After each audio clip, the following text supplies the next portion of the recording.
I broke my collarbone 3 times over my lifespan so far. Anyway, when I was about 3 or 4, we lived in Washington, Oregon, and we had a lot of company. A lot of relatives came to visit from Kansas, and the parents were sitting in the house drinking coffee, and us kids were outside playing. Well, we had a big porch in the back where these kids were jumping off of it. We're taking turns, we would get in line, and we would jump and we'd roll around the ground because it was quite high. And so one time, it was my turn, I jumped out 3 or 4 times. This time, I heard my mother call me, so I turned back and my cousin pushed me. And when I landed just right on my collarbone, I couldn't get up. So they took me to the doctor and they got it wrapped up. I was holding my arm like this. And then later on, we're living in Sabetha, Kansas, and I had cousins were there again. And cousin Jerry McGinney and my brother, Bob Jean Thompson, and I were outside in the backyard. So we'd get inside this tire and we'd hold on and we'd roll down the hill.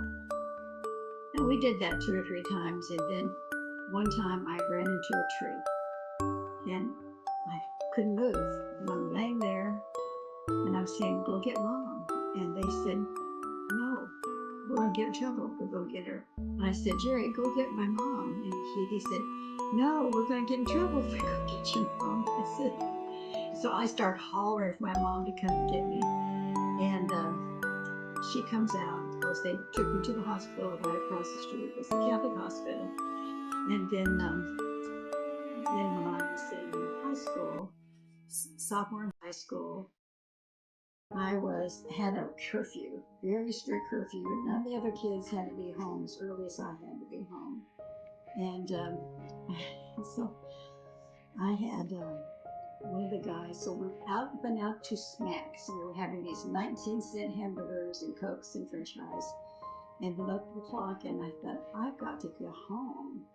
And so this one guy offered to take me home. And he was just a friend, a guy, he was a nice kid. We got in the car, went home, and another friend of his got in the car too. And we were driving. Well, another car pulled up and asked to drag race. And so they started dragging. I said, let me out. I said, we're going to go down here and drag. He said, let me out of the car. He said, I can't let you out here. It's too dangerous. It's dark. And I said, I gotta get home. And he said, it won't take us just a second. Just drag race will be it. So anyway, he starts out drag racing and the other car's beside us. He gets way ahead of him and the car flips up. There's a pole right here and I'm headed towards that pole. And I thought, well, this is how it's gonna end. My poor parents are gonna have to worry about this. But, I was peaceful about it. But anyway, the car flipped over. He fell out. I fell out. And I don't know what happened to the other kid. But the car flipped and went this way. So I'm laying on the ground.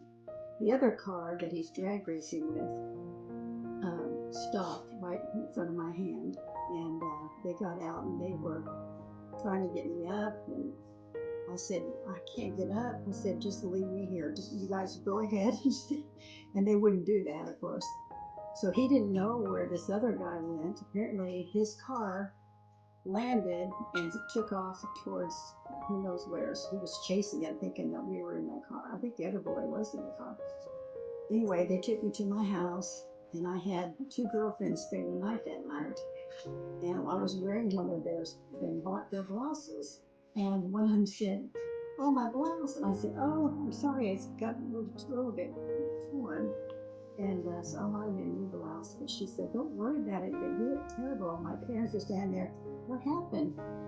And we were afraid to say what happened because the guy I was riding with, his parents had just given him back his car because he had been on suspension for some reason. Kipper lost his car. Just got it back, and they didn't want to tell on him. So I said I fell off the steps that night. And they said, we're going to the hospital. There's no way we fell off the steps. And so we went to the hospital. Broken collarbone was pretty bad this time. And they put a cast around me like this. From my arm to up like this the whole time. And went back to school, and I'm walking down the hall like this, and my girlfriends were walking next to me doing the same thing. Goofing off. And we were walking, and the teacher get back and put your hands down, get back in line. They all did, got behind me but me. And he started to rail on me, and they said, no, it's not her fault. Feel it. She's got a cast on. He said, oh, okay. But the rest of you girls, stop acting up. Don't block in the traffic. Anyway, had to go to school like that. I had to take typing classes. I couldn't type. I had to take sewing classes, which I wanted to do, but I couldn't sew. But I had to sit through the classes. Anyway, that was my last collarbone story. Thank you.